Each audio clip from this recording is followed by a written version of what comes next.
You know that exact moment when your AI project needs vector search, and suddenly you are knee-deep in spinning up a vector database, paying for nodes you don't use, and still dealing with slow queries. Yeah, welcome to developer pain. Now, imagine skipping all of that. AWS just gave us S3 Vector, a way to store and search vector embeddings directly in S3. No separate database, no extra infrastructure to babysit, just the same S3 you already trust. Now, with brains for vectors. Here is how it works. You upload your vector embeddings, basically arrays of numbers that represent your data into S3.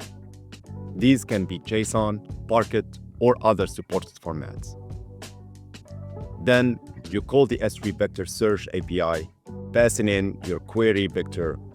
S3 handles the similarity search and returns the most relevant matches. Why is this a big deal? First, scale. S3 already handles petabytes of storage with insane durability. Second, cost. You are not paying for a whole other database service just to store vectors. And third, simplicity. No indexing servers, no sharding, no crying over query times. You can integrate S3 Vector with AWS Bedrock to power generative AI apps, or with SageMaker to run custom ML workflows. You can use it with LangChain to give your chatbot instant access to huge datasets.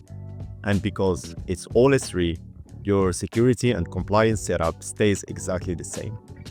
So whether you are building an AI search engine, a chatbot, or a recommendation system, S3 vectors mean one less moving part in your stack and one less thing to wake you up at 3 a.m. AWS S3 Vector, store it, search it, scale it, all in one bucket.